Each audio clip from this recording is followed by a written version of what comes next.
Hey guys, I'm Scout LaRue Willis, and you're watching my episode of Lip Roll with Valerie Morehouse.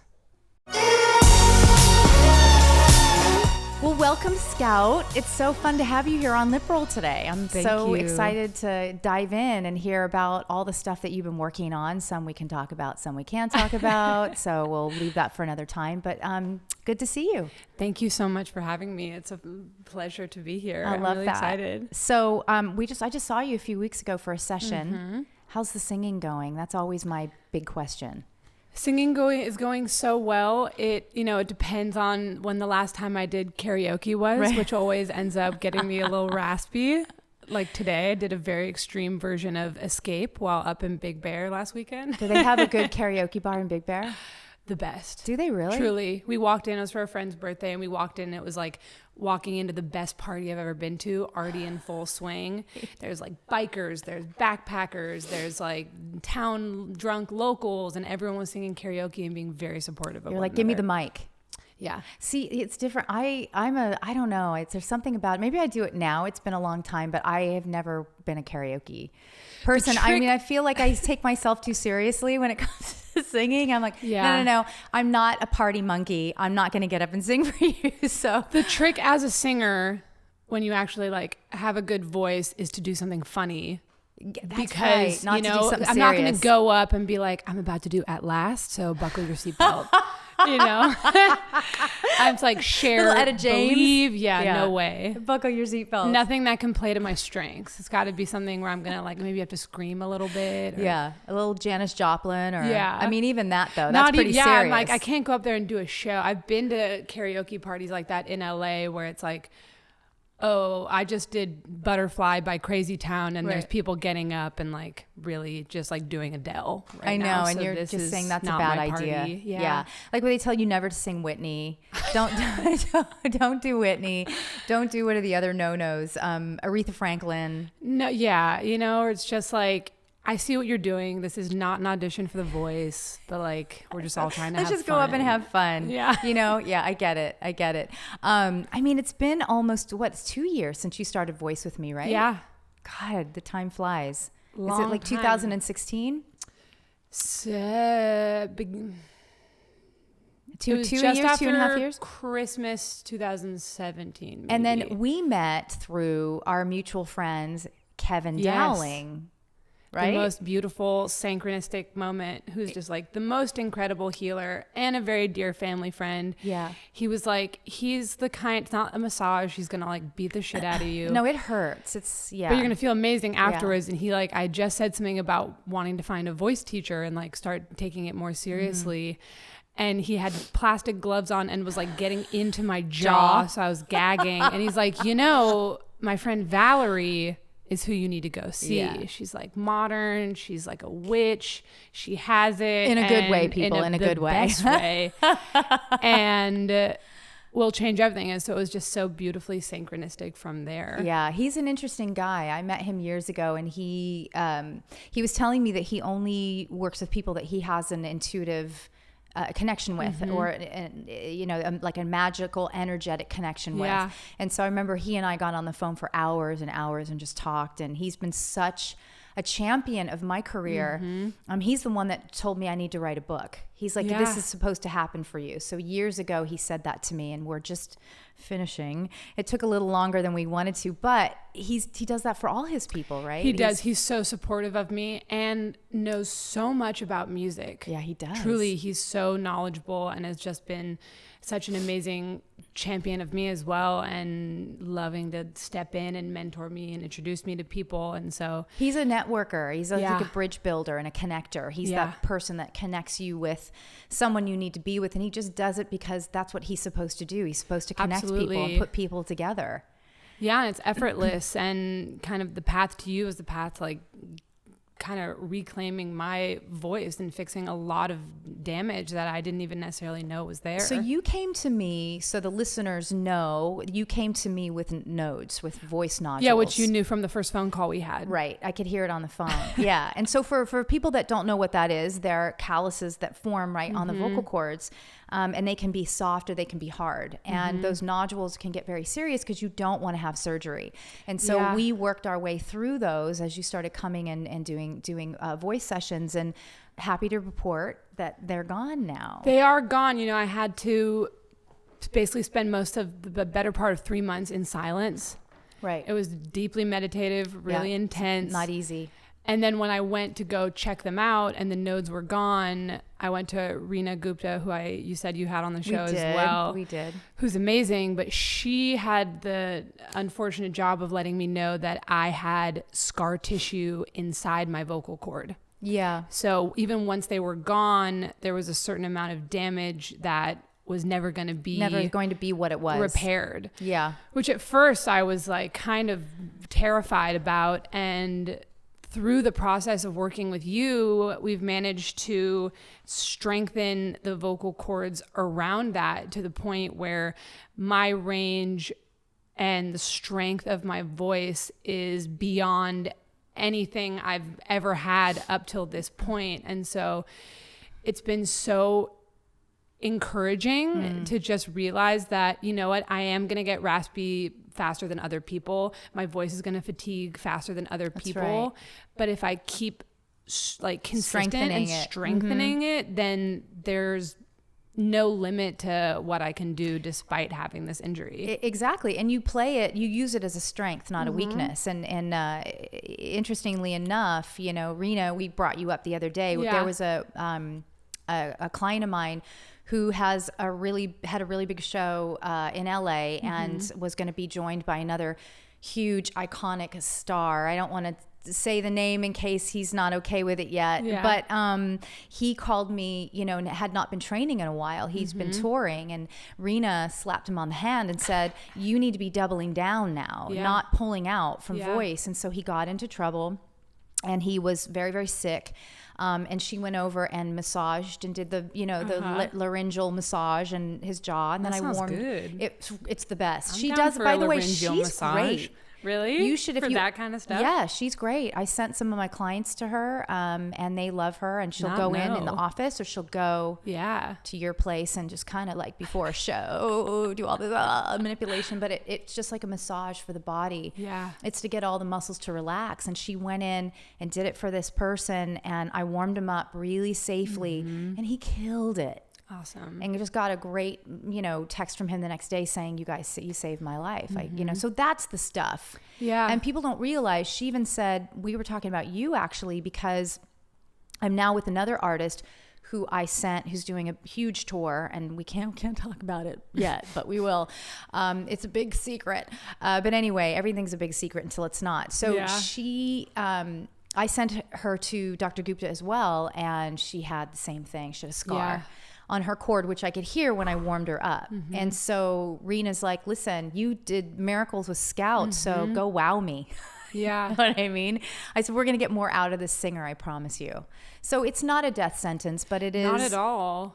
It's not something that you want to have happen. And you're somewhat of a success story, but there are others that are cautionary tales who, when you've pushed yourself past a node or a hemorrhage or whatever, and you've gotten to a scar, it's the only thing that we can't fix. Yeah. Yeah. So. And I'm lucky that it happened when I was kind of young, and I was in a band in college, and it was the first time that I ever realized that music was something I could take seriously. What was the band? Gus and Scout. It was me and my friend Gus. So it just seemed apparent. Now, Gus, I've been told, because I do have a couple notes, but I usually my people work so hard on them, and then I sort of just brush over them and go, I didn't know any of that. But so Gus is the son of the Rollings who ran Rolling Stone. Yeah. Okay. So you started a band with him. We went to college together. Oh, okay. And I sort of have been singing my whole life, but I, just gotten down on myself at certain points, and it wasn't something that I had the confidence to take seriously. Right. And then it was only in college, like late nights after parties, everyone's hanging out, someone grabs a guitar, and I would just kind of start singing and people were like, holy shit, dude, where has that been? Right. And so I met Gus, who at the time was actually in a band with another friend of ours. You went so to Brown together, right? Yeah, you went to Brown. Okay. And Gus was in a band with someone else, and one day I was walking to the library, and he was like, come here, will you help me finish this song? And we finished this song together. And then he was still performing it with that girl, and then they kind of parted ways, and it seemed very natural for he and I to step in, and we recorded a whole album. We would like leave college for a weekend and go play like South by Southwest, like different festivals. So I was like moonlighting as a rock star and then having to go back to finish finals. Very sobering. Yeah. All right. Yeah. So are you still, you're not working with him anymore, obviously, but do you still stay in touch? He's still one of my best friends. He's like my brother. I love him so much. But no, he got a real job, which is when I finally, learned how to play guitar, because I always sang and wrote songs and would just record them on voice notes. Yeah. But I just mounted a guitar on my wall and I would just practice every single morning. That was like your real live vision board, right? Just put them on the wall, and if it was near at hand, if it's in the case, I'm not going to do it. Yeah. But if it's on the wall, it will remind you. And it's within reach of my bed, I can just wake up, roll out of bed, and then start practicing. And I would just listen to Patsy Cline songs, which I grew up on. And I was like, look up the chords, and I was like just slowly practicing each chord. And then it started becoming pretty easy for me to write, to like, I would just hum my own melodies and like have to try out every single chord and see which one it was. Yeah, because for people who don't know your music or maybe haven't seen you play anywhere, because you have played out in different clubs, and it's a very sort of I wouldn't say a small venue, but a more intimate situation, which lends itself to your music. You know, because your music, your voice is like nothing I've ever heard. And that's, I think, why we were talking about Frankie Pine earlier off camera, why Frankie's a music supervisor that I worked with on Nashville that I hooked you up with. And she just has an ear for that type of thing, and it's sort of up her alley. But you have a voice that is such an old soul. I mean, it sounds like somebody that we've heard, like a Patsy Cline. You can tell where your influences are, but it's very rich and very cool. Thank you. So, you know, it's interesting. And I think with singers, we have a lot of good songs. We have a lot of great singers, but what really sells and what speaks to people is somebody who has something really interesting, and you have that, and you have something to say. And that's why I'm always like, what's going on with your music? Yeah. What are you doing with music? Where's your music? You know, so. Not much I can talk about right now, but, you know, going back to what we were talking about with the injury, when I was performing with Gus, the kind of music we were writing, although I really liked it, it pushed my voice in a really intense way. Yeah. And I could feel after every show the damage that I was doing, because I had to really strain. But you just didn't understand currency, which is like technique, which is what a lot of singers don't. Yeah. They have this great voice and they have this bass line, but they don't understand how to use the anatomy that holds that together. Well, I'd only had like a scattering of voice lessons throughout my life, right? You know, and so it was like someone gave me a Ferrari, but I never learned how to drive. Yeah. You know, so I was just like crashing all over the place. Great analogy, by the way. Thank you. That's actually what I said to Kevin. I think that's actually in my book. We use the car, the stick shift, but I love that analogy. That's what I said to Kevin when I needed a voice teacher. So I was like, I know I have the power and I know I have a gift with my voice, but I don't know how to use it properly. I want to be able to like channel it and harness it to be able to use it to the greatest effect. And so writing my own music is incredible because I'm writing stuff that works for me and with my voice, with the injury without. And the nice thing now is like someone finally introduced a capo into my life, and the only difference now that my voice is stronger is I just have to move everything up. Move it up, move it down. You know, you have to make provisions for what you're singing, what you're writing. You know, it also just popped into my head that you referred Lola Kirk to me. Yes, I did. Who's also a very eclectic singer and person, just as a whole. Who I met through Gus. Oh, so interesting. It's all, so they've been really close since they were kids, and I met Lola, who I love so much, who is an incredible artist, just like she inspired me so much when I first started playing guitar, because I would just go over to her house, especially when there were like a lot of people, and everyone would just, at the end of the night grab a guitar and trade off and sing. And I was like, this is so beautiful. Yeah. And her songwriting is so inspirational to me. The way that she writes and the melodies and the emotion therein is so astounding to me. Well, you two both have a lot to say. You remind me a lot of each other, vocally as well. Yeah. You know, just tonally and vocally. And Lola is, if people who don't know Lola Kirk, she's a fabulous actress. Yes, actor. she is. She's phenomenal. And so she's done a lot of different projects and does the music now too. So she's kind of trying to weave both in. Yeah. And I think you can do both, you know? Absolutely.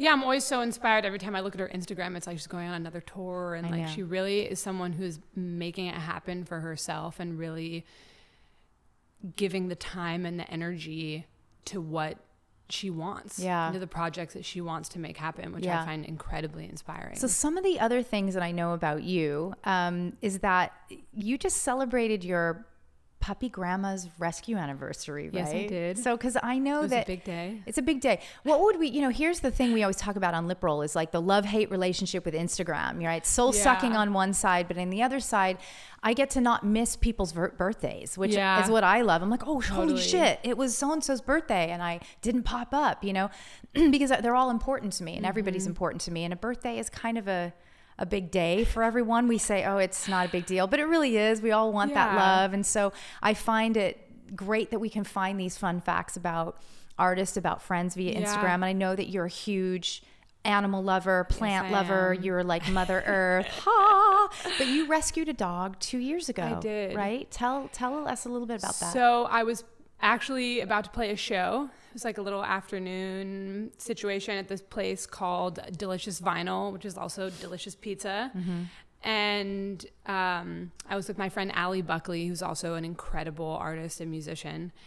She was performing with me, and we were getting a piece of pizza before the show, and it was raining outside a little bit, and I just saw this tiny dog streak down the street. And I've tried to help other strays before, and they've gotten away, so something in me was like, I am going to rescue this dog, even though no desire to have a dog, nor any designs on this one in particular, but I knew that I had to help her. Do you have, don't you have another pet though? Or I thought you had another cat who the very cat, tragically got out from my mom's house. Yes, so I remember still that. a great mystery. We don't know. We did talk about that. Someone tore down all my missing signs. So I've accepted both realities. Are you kidding me? Yeah, like a few days after I put him up. So because we talked about that, for a while, and I had my intuitive hit on that. I know. But it's Coyote. So at the time I had him, but so I chased this little dog down. She was running into the street. She was turning around to bark at me, and then she finally went down a little side street, and I just crouched down, and she came over to me and just rolled on her back and let me scoop her. And she was in bad shape. She had like ticks. Her mouth was like disgusting. Oh, no. She was really dirty. And so I kind of carried her around the neighborhood for a second, being like, is this anyone's dog? Like what do I do with this? And then I thought I saw a poster that was her, but it wasn't. And then I just took her inside the venue, and everyone was like, oh my God, your dog's so cute. I was like, it's not mine. Like, I don't even want this dog. And my sister immediately wanted to keep her, and we just like kept her. At one point during the show, I played the last note of a song, and then lightning struck, and she like freaked out, ran again. I had to chase her. And so I was going to see if she was chipped, take her to a no-kill shelter. Maybe my friend Lucas said he would do that. There's also that Vanderpump Dogs that does that, exactly. right? Like right in West Hollywood. But my friend took her that night, and then I was just looking back at a video I took of her, and I texted him, and I was like, listen, I'm feeling really attached to this dog, and I think she might be my dog. And so I went and got her the next day. I was thinking of like funny grandma type names for her, and then I just decided to call her Grandma. And she's like the dog love of my life. Grandma. She's like a 1,000-year-old spiritual teacher that in this lifetime is a dog, and I'm just her custodian. Right, exactly. Oh, that's so People interesting. approach all the time, and they're like, can I just... That was very deep, Scout. We're going to have that deep thoughts with Scout Willis. For those of you that don't catch that reference, that was a whole thing on Saturday Night Live for years in the 80s and 90s. And it was Deep Thoughts with, I think it was Jack Handy or something like that. But it was hilarious. Your mom would know. Your parents would know. It was so funny. But yes, Deep Thoughts with Scout Willis. Talk about plants and nature. But I love that, though. It was synchronicity. It was meant to be. She found me. And she chose me. So I was like, all right. Isn't that funny in life? Sometimes people always ask me that question about different things in my life. Like, why were you not an artist? And why were you not? I was going to be. Those were all, that was my plan. That was my path. And I didn't choose it. This chose me for a myriad of reasons, and being a voice teacher and an anatomical technician, if you want, and working with doctors and rehabbing people, that was chosen for me because it was something that I had gone through, right? And there was a need for it. There was a huge gap in the world. There was not, it was a hole to fill, basically, and so I think those things in life, they do. Sometimes parents choose their kids or kids choose parents. Absolutely. It's very transcendental, but it's very, very real. So I think that dog was supposed to be yours. Well, and I'm sure even when you were going through this situation that kind of taught you all those things, it maybe wasn't in your mind of like, oh, this is a blessing because then I'll be able to take this information forward to help other people. And so it's always incredible to look back and realize that the most difficult moments in our life are the things that are shaping us and teaching us the biggest lessons. Well, it's also about, like, we talk about this a little bit, it's about paying attention, I think, too. It's just paying attention to what's going on around you, you know? And so I love that you have this little rescue dog now. Totally. And now, has it made you get more involved in rescuing dogs? And, have you done anything besides... I am from a family of animal obsessed people. My mom has 8. Oh, I didn't know that. 8 dogs? 8 dogs. How do you take care of 8 dogs? She has help. She doesn't do it herself. Oh, I mean, I figured, but I'm worried about getting one. They all sleep in the bed with her. It is. But and she has it's blissful chaos. Blissful chaos. That's like really our family crest. Blissful chaos. Like my younger sister found this one on a rescue site. And then our friend got it. She was kind of bummed. And the friend was like, I have too many. Can you take it? And it's this little dog, Murple. That was the name she came with. And she had like a broken leg that they'd tried to set, but it was all messed up. And we realized that she wasn't for us, but she had to be in our family. So we like foisted her on my mom. This is now my mom's like numero uno dog, who has since jumped off the bed, broken the other leg. They had to reset that one. Then both of them broke again. She's had like multiple surgeries. She's now finally cast free. Oh, good. For the first time thank in God. a year. Yeah. But so we foster a lot. My older sister just fostered a dog and then helped it find a home. We just They're unconditional love too. Yeah. And so some of our listeners may know, they may not know, that your mother is Demi Moore. Is it Demi now or Demi? I never know. It's always Demi. Has it always been? Demi is her pet peeve. I would imagine, right? Because it's for years it was, we're close in age, your mom and I, was sort of from my generation, right? And so there was this one name, and then all of a sudden we were pronouncing it a different way, and she probably had to correct everybody. It's Demi, right? Which is really pretty. I know. I like that. Demi Moore. Too. And your father is Bruce Willis, who is a fantastic actor. Again, my generation. Both amazing actors, amazing careers. The dialogue, I can't imagine growing up with 2 parents like that for you must have been really interesting, shall we say, just sort of like being in that spotlight all the time and not asking for it. Yeah. Is that a struggle? Well, they made the choice to raise us in Idaho in a small ski town, which... Very smart, by the way. Well, and as like a angsty preteen, I wanted nothing more than to get out of there. But as an adult going back, because we still have our childhood home there, I'm so filled with gratitude that I got a childhood where I could go play in the mud and build forts in the backyard and ride horses all the time and go skiing. Right. And just kind of have that small town sensibility where I didn't really clock it. Right.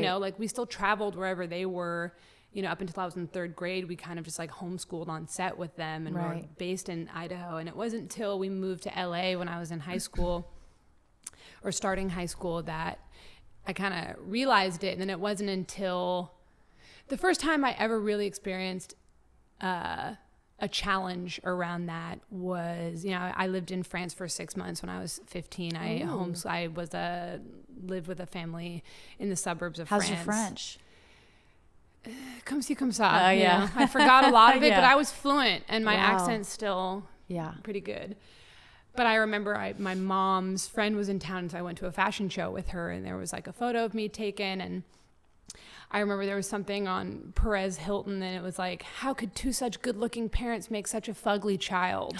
And this was also like, as a host, I'm like, well, you're like a teenager. I'm in it's my like so primo awkward stage, gaining weight for the first time in my life, feeling so isolated. Spoken like a person that does not have a child, right? You don't understand that. That's.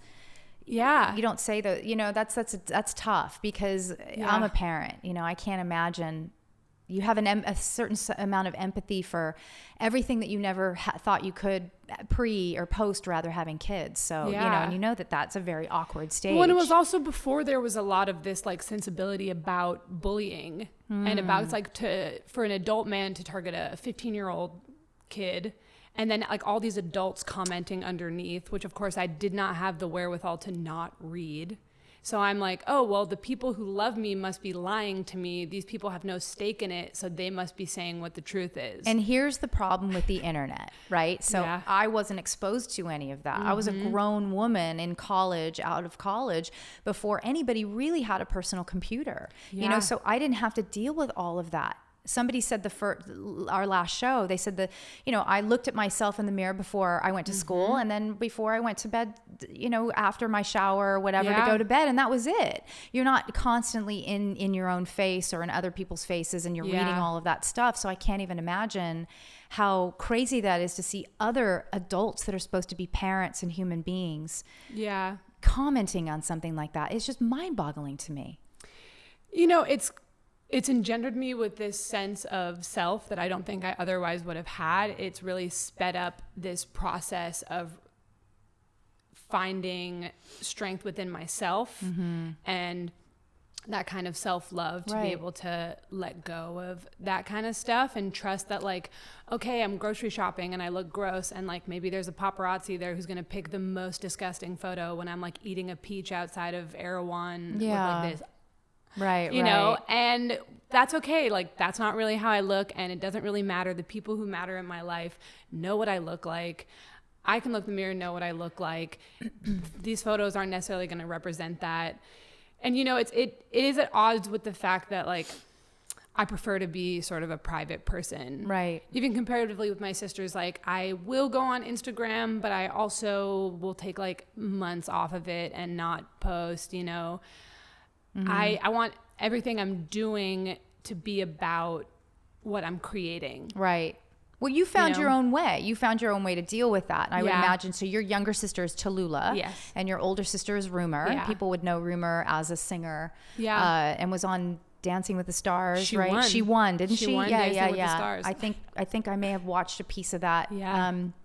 Really cool to come out and see that, because you each all have to have your own individual lives outside of your parents and growing up in the spotlight. Yeah. That to me has got to be so crazy challenging. What you said earlier about, growing up outside of LA, smartest thing your parents ever did. Absolutely. My kids are private, and I don't have the celebrity obviously that you grew up in and your parents, but I even look at LA now, and my husband and I have these conversations of like, God, this is a tough place. Just as a private individual, this is a tough place to have your kids grow up. Yeah. So to get you out of that environment was so smart. I'm still best friends with my childhood best friend from there. We still go back all the time. It let us just be kids and not have to think about it. And look at you blossomed into this gorgeous woman. I mean, so it's like, fuck you. All you haters. And, mostly I see that happen. I mean, I was not the most popular kid in school. I was sort of like in the middle. I wasn't like the cheerleader. I was like a choir girl, And so I think I didn't really blossom till college. Yeah. And I think oftentimes that does happen with people. It's like some of the most awkward nerdy or whatever kids you see, and then all of a sudden you see them in their 20s, you're like, oh my God, you know?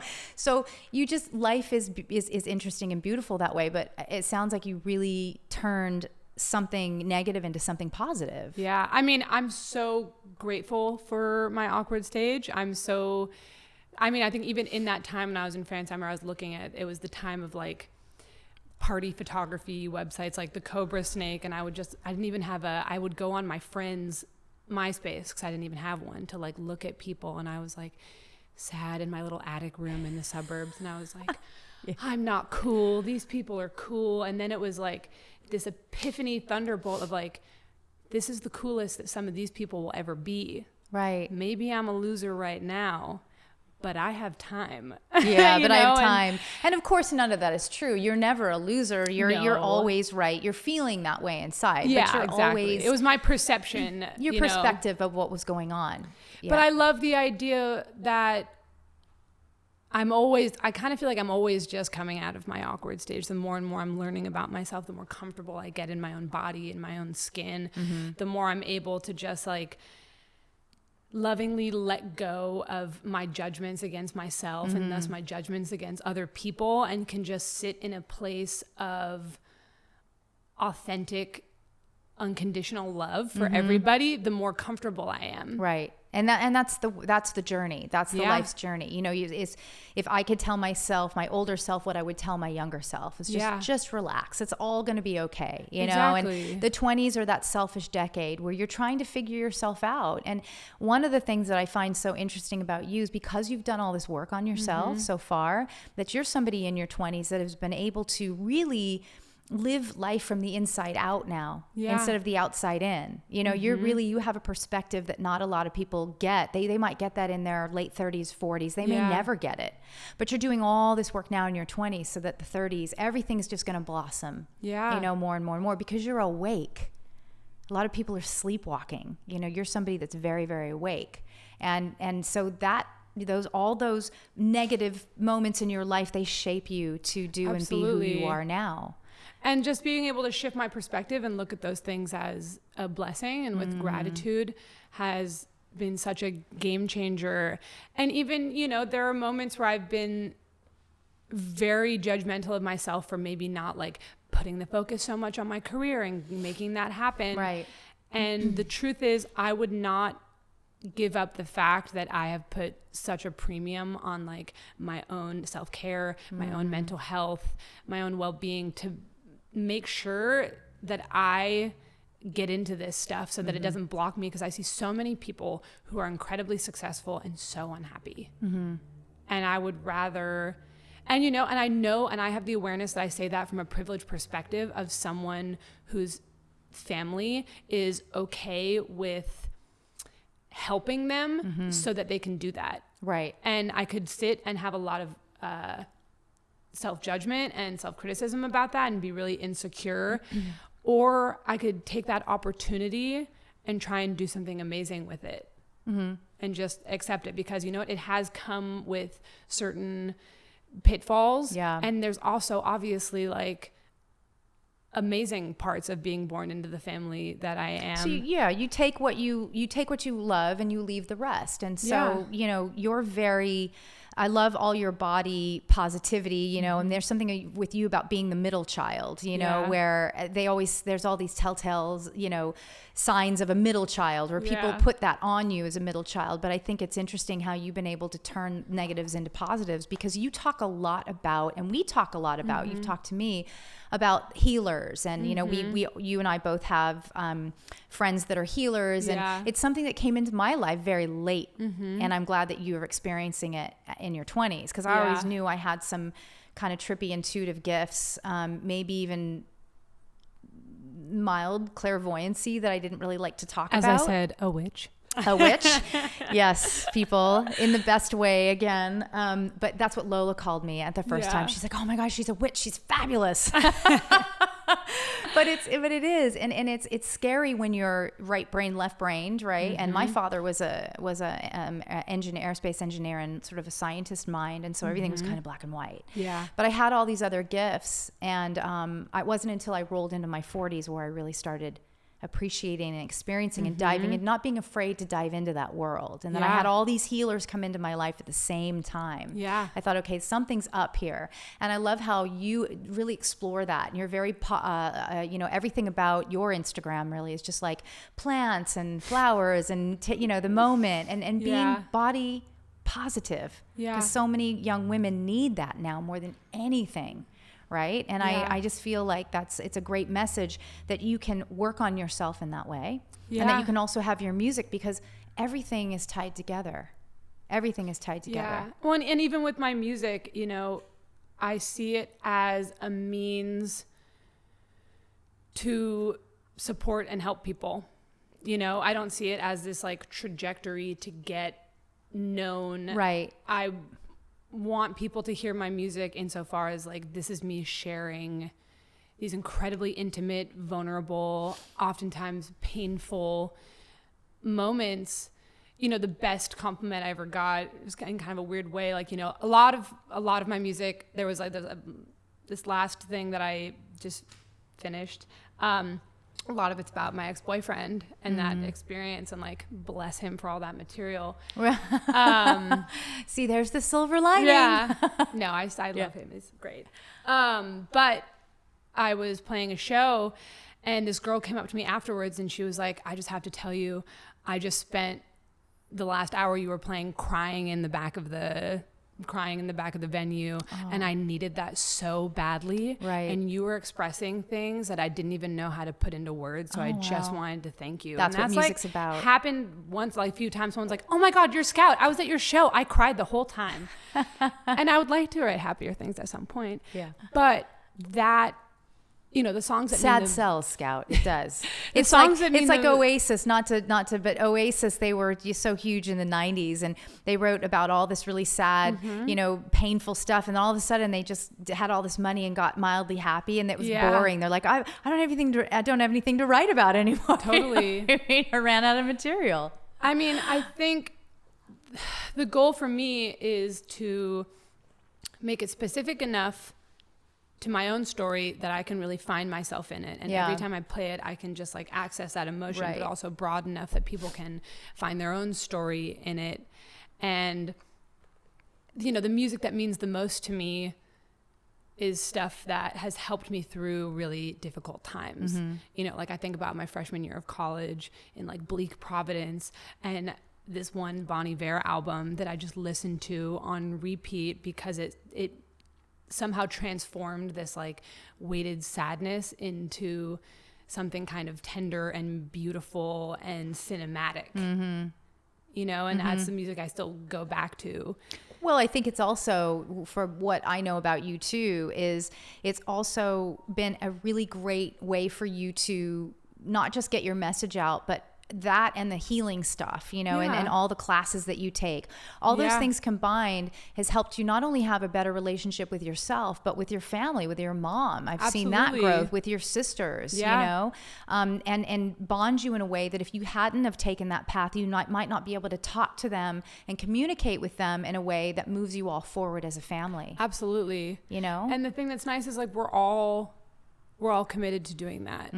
My relationship with my sisters, because it sounds like you've pulled them in. Have they all been? And they've like also done it, on everyone. Their own? I'm always doing this stuff. I know it's been inspiring for my sisters, but people also have to like they gotta take want their it. own steps. My mom is such an incredible woman. She's the reason that I'm so open to this, because she's been a seeker my whole life. There's always, from the time I was like really little, it's like Deepak Chopra, and then like a Cherokee medicine woman, and then like this intuitive and that person and this. So like I've been steeped in that stuff and just seen her always trying to evolve and grow into a better person. Yeah. And through sort of chaos in my family a little bit, it kind of sparked this thing in me where I was like, all right, we're here, let's dive in. Yeah. And so, but like everyone has kind of grown to that level, and the communication within my family unit is so breathtaking to me. And it's because we've had those like long, my sister, just the three of us together have had those like, okay, well, like, here's my held belief about our childhood and how I was the unseen caretaker. And it's like, okay, like I honor your truth. And this, like, our language together is so funny because there's no bitching, there's no shouting. It's like, what I want to bring forward right now is that my held perception of this moment was that you were judging me. And so I was triggered. Yeah. And sometimes it can get, it does. What you'll do is you'll take all that information as you get older and you'll simplify it. You'll kind of leave the language a little bit, and it'll just be an unspoken thing of like, what's my responsibility? 100%. What's my responsibility? 100%.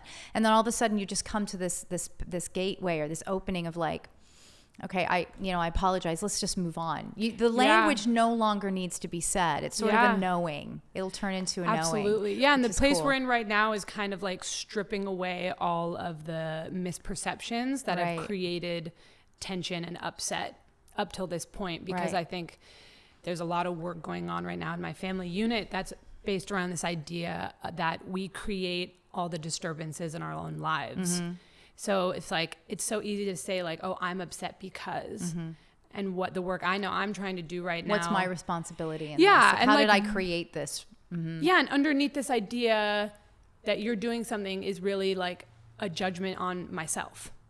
Mm-hmm. Like and within my family, I've had this thing where like, if I'm not always good and always there for everyone and not able to support everyone 1,000% of the time, then like I'm not good enough. Mm-hmm. And so that's something that I would maybe have put on them in the past. Whereas right now I'm trying to really do a lot of that work around the idea that like I'm good and valuable and worthy of love when I'm just doing nothing. And that it's okay for me to like set a loving, gentle boundary without having to like retreat completely into my home and like not talk to anyone or just be a victim or all of that. No way. So it's really interesting because that's all the stuff that we talked about earlier when you come in the class is just being able to put that into your music, because I know one of the other things that we've talked about is your sobriety.